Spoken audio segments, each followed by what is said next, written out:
खींचो न कमानों को न तलवार निकालो। खींचो न कमानों को न तलवार निकालो। जब तोप मुकाबिल हो तो अखबार निकालो। पत्रकारिता के संबंध में ये पंक्तियां आज भी शाश्वत सत्य के समान हैं। वास्तव में पत्रकारिता आज जनजीवन की धड़कन बन गई है। दुनिया को एक विश्वग्राम में बदलने में पत्रकारिता या मीडिया की बहुत बड़ी भूमिका है। जहां तक मुद्रण माध्यम का सवाल है, दैनिक समाचार पत्र से लेकर साप्ताहिक, पाक्षिक, मासिक, त्रैमासिक और वार्षिक पत्रिकाओं, print media, electronic media, internet को यदि हम एक अलग आयाम के रूप में देखें तो उसकी एक अलग दुनिया है। हम ये देखते हैं कि मनुष्य मूलतः जिज्ञासु होता है। वह जानना चाहता है कि उसके आसपास क्या घटित हो रहा है और उन घटनाओं से उसके अपने जीवन, उसके अपने पारिवारिक और सामाजिक जीवन का क्या संबंध है।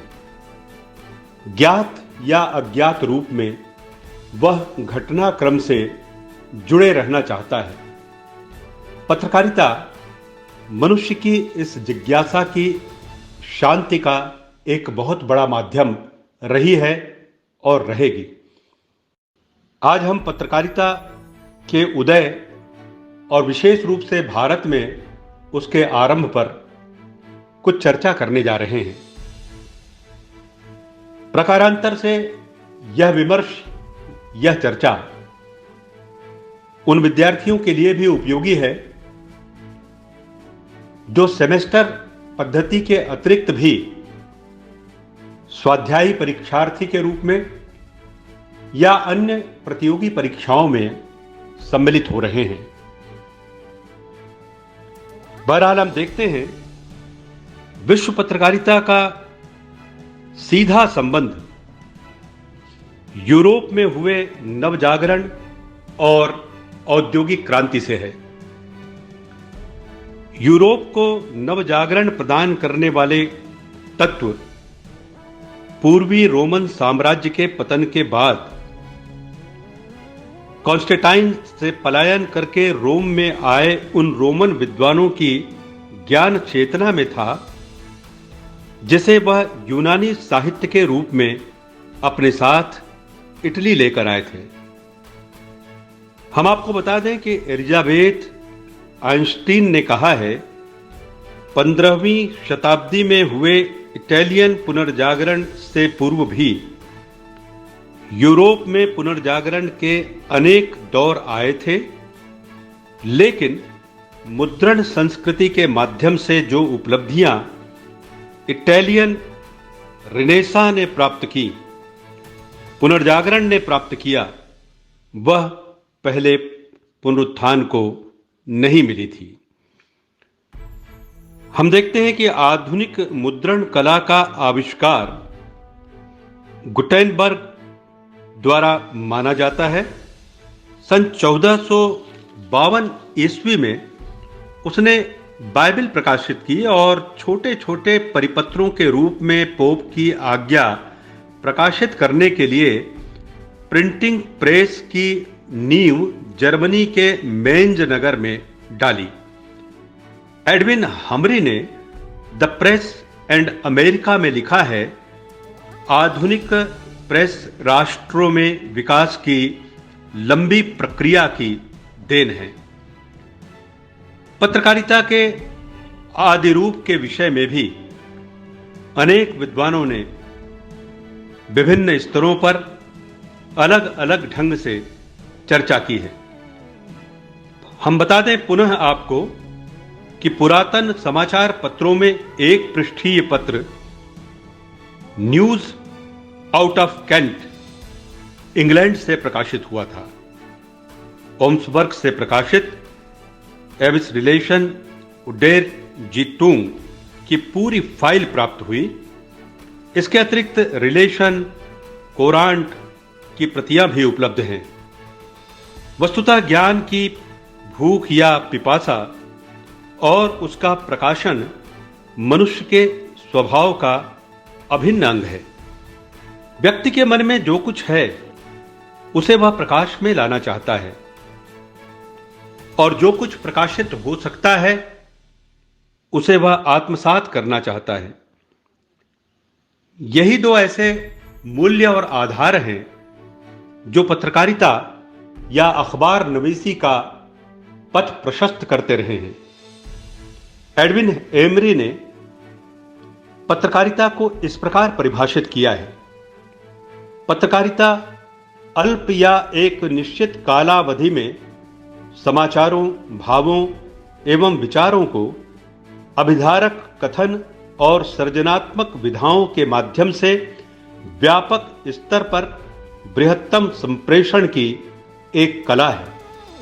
इसके द्वारा विश्व के समग्र मांग में सामयिक लोक जीवन के परिवर्तन चक्र, सभ्यता संस्कृति के विविध आयामों और ज्ञान विज्ञान युक्त विचार श्रृंखला को समझने और महसूस करने की गहरी निर्लिप्त दृष्टि एवं वैज्ञानिक तर्क व प्रज्ञा प्राप्त होती है। सैद्धांतिक रूप से यदि हम देखें तो पत्रकारिता एक मिशन है। पुनः स्मरण रखना चाहिए कि लंदन टाइम्स के भूतपूर्व संपादक एच विलेय का कहना है, पत्रकारिता कला है, वृत्ति और जन सेवा है। पत्रकार लोक सेवक, लोक प्रतिनिधि, लोक नायक और लोक गुण की चतुर्विध पदवी धारण करता है। इस प्रकार हम देखते हैं कि पत्रकारिता पब्लिक इंस्ट्रक्टर की तरह है, पत्रकारिता लोक शिक्षक की तरह है। पत्रकारिता के माध्यम से जो कुछ संप्रेषित हो रहा है वह लोक जीवन को सूचना, समाचार और उसके साथ विचार भी प्रदान कर रहा है। इस प्रकार स्पष्ट होता है कि ज्ञान के सभी स्रोतों का संबंध मनुष्य के भौतिक जीवन से जुड़ा हुआ है, और भौतिक जीवन में अपनी आवश्यकताओं की पूर्ति के लिए और मानसिक खुराक के लिए भी उसे सूचनाओं की आवश्यकता होती है। उसे समझ चाहिए, बोध चाहिए। अपनी दशा में परिवर्तन के लिए उसे सम्यक दिशा भी चाहिए। यह समझ, यह बोध, दशा पर यह चिंतन और दिग्दर्शन, ये चारों गुण हम देखते हैं कि पत्रकारिता में एक ही जगह पर विद्यमान रहते हैं। परंतु यह भी स्मरण रखना होगा, पत्रकारिता के सैद्धांतिक पक्ष और उसके स्वरूप को ध्यान में रखते हुए, उसके लक्ष्य, उद्देश्य, आदर्श और मिशन को ध्यान में रखते हुए यदि पत्रकारिता स्वयं को संप्रेषित कर रही है, पत्रकार अपने दायित्व का निर्वहन कर रहे हैं, तब तो वह लक्ष्य तक पहुंचने वाली कोई बात साबित होगी। इसके विपरीत यदि कोई क्षणभंगुर प्रयास किया जाए, क्षणिक स्वार्थ की पूर्ति के लिए कलमगोई की जाए या लेखनी का प्रयोग किया जाए, तो हम कह सकते हैं पत्रकारिता उस वक्त, उस समय, उस पड़ाव पर अपने ध्येय से बट चुकी है, टूट चुकी है या हट चुकी है। थोड़ी सी चर्चा, जैसा कि हमने पूर्व में कहा, भारत में पत्रकारिता के आरंभ के विषय में हम कर लें। पत्रकारिता के आपके पाठ्यक्रम में प्रयोजन मूलक हिंदी और पत्रकारिता प्रशिक्षण नामक प्रश्न पत्र में आरंभिक विमर्श में भारत में पत्रकारिता का समारंभ सम्मिलित है। हम स्पष्ट कर दें, भारत में प्रेस की स्थापना 6 सितंबर 1556 ईस्वी में हुई। कुछ मतांतर हो सकता है, तिथियों में कुछ अंतर हो सकता है, परंतु उस शताब्दी को आपको अवश्य ध्यान में रखना चाहिए जहां से पत्रकारिता का उदय हुआ। भारतीय भाषा में पुर्तगाली प्रेस द्वारा सेंट जेवियर डॉक्ट्रिनो क्रिस्टो 1557 में बाइबिल प्रकाशित की गई। यह पुर्तगाली भाषा अनुवाद था। धीरे धीरे हम देखते हैं कि पत्रकारिता का स्वरूप विकसित होता गया, परंतु पत्र पत्रिकाओं के रूप में कोई भी प्रकाशन सन 1780 से पूर्व विधिवत भारत में नहीं हुआ था। ईस्ट इंडिया कंपनी ने सन 1780 ईस्वी तक भारत में अपनी प्रशासनिक पकड़ भी दृढ़ कर ली थी और भारतीय कुटीर उद्योगों को भी चौपट कर दिया था। इतिहास गवाह है कि अंग्रेज कंपनी अपने व्यापारिक प्रसार के लिए बंगाल में कितने क्रूर कर्म किया करती थी, कैसा दमन चक्र चल रहा था। ईस्ट इंडिया कंपनी के प्रशासनिक और व्यापारिक कार्य संचालन में प्रेस का उपयोग होता था। सभी यूरोपीय कंपनियां प्रेस का उपयोग करती थीं, परंतु भारतीयों के लिए प्रेस का उपयोग सुलभ नहीं था, अर्थात उन्हें इसकी अनुमति नहीं दी गई थी। अब एक ऐसा पड़ाव आया जब हम देखते हैं कि भारत में पत्रकारिता की शुरुआत विधिवत हो, इसके प्रयास तेज हो गए। 1780 ईस्वी तक, जैसा कि पहले कहा गया, भारत में किसी भी भाषा में कोई पत्र प्रकाशित नहीं हुआ, परंतु जेम्स ऑगस्ट हिक्के नाम का एक व्यक्ति सामने आया जो एक इतिहास पुरुष सिद्ध हुआ। उन्होंने भारत में पत्रकारिता को प्रकट किया, उसकी बुनियाद रखी। जेम्स ऑगस्ट हिक्के ने सन 1780 29 जनवरी को पहला अंग्रेजी अखबार Bengal gazette of Calcutta general adviser या हिक्के गजट के नाम से प्रकाशित किया। यह तारीख, यह तिथि और यह प्रकाशन हमारी तवारीख में, हमारे इतिहास में एक महत्वपूर्ण पक्ष के रूप में दर्ज है। पत्रकारिता की दृष्टि से हम यह बात कह रहे हैं। स्मरण रहे, यह अखबार केवल 2 पृष्ठ का था, परंतु पत्रकारिता की स्वाधीन चेतना से ओतप्रोत था। हिक्के एक निर्भीक और दुस्साहसी पत्रकार के रूप में सामने आए। अनेक विसंगतियों पर उन्होंने प्रहार किए और इसके लिए उन्हें बहुत कठिनाइयां भी झेलनी पड़ी, आक्रमण भी उन पर हुए। धीरे धीरे हम देखते हैं कि इसके पहले ही भारत में प्रेस का प्रादुर्भाव प्रायः 1766 में ऐतिहासिक दृष्टि से हो चुका था, परंतु हिक्की गजट के महत्व को, हिक्कीज बंगाल गजट के महत्व को और कैलकाटा जनरल एडवाइजर को आपको इतिहास की दृष्टि से विशेष रूप से याद रखना चाहिए।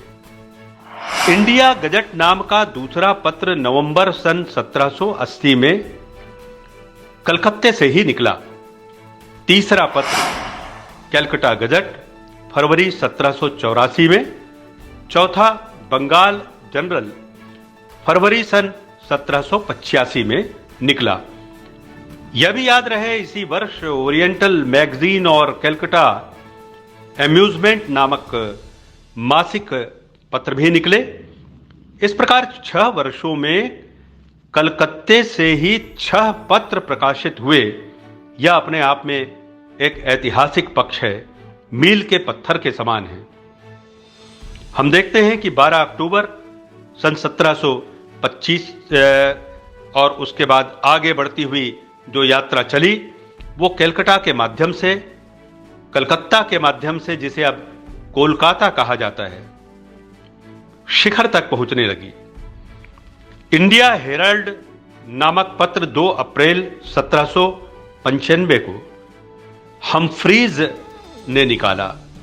यह पत्र बिना सरकारी लाइसेंस के ही निकाला गया था। जाहिर है इस पर सरकार की कुदृष्टि थी। सन 1789 में बंबई से, जिसे अब मुंबई कहा जाता है, बॉम्बे हेराल्ड और दूसरे वर्ष बॉम्बे कुरियर निकले और सन 1791 में बॉम्बे गजट प्रकाशित हुआ। 1793 में बॉम्बे हेराल्ड और बॉम्बे गजट मिलकर एक हो गए। इस प्रकार हम देखते हैं भारत में पत्रकारिता की नींव मूलतः अंग्रेजों ने डाली, परंतु बाद में उसके विकास का पक्ष और विकास का पथ कुछ अलग अंदाज में प्रशस्त होने लगा, जिसमें भारतीय विद्वानों, साहित्यकारों, चिंतकों और पत्रकारों, मसीजीवियों का बहुत बड़ा योगदान रहा। इस पर हम विमर्श के अगले भाग में चर्चा करेंगे। आज इस पक्ष को विश्व पत्रकारिता के उदय और भारत में पत्रकारिता के आरंभ को भूमिका के रूप में, आरंभिक महत्वपूर्ण कड़ी के रूप में सुनने और समझने के उपरांत आप सब अपनी तैयारी करें। आपका जीवन मंगलमय हो और आपको सफलता मिले, इस शुभ कामना के साथ फिर मिलेंगे। मैं डॉक्टर चंद्र कुमार जैन इसी बिंदु पर इस कड़ी का समापन करने जा रहा हूं।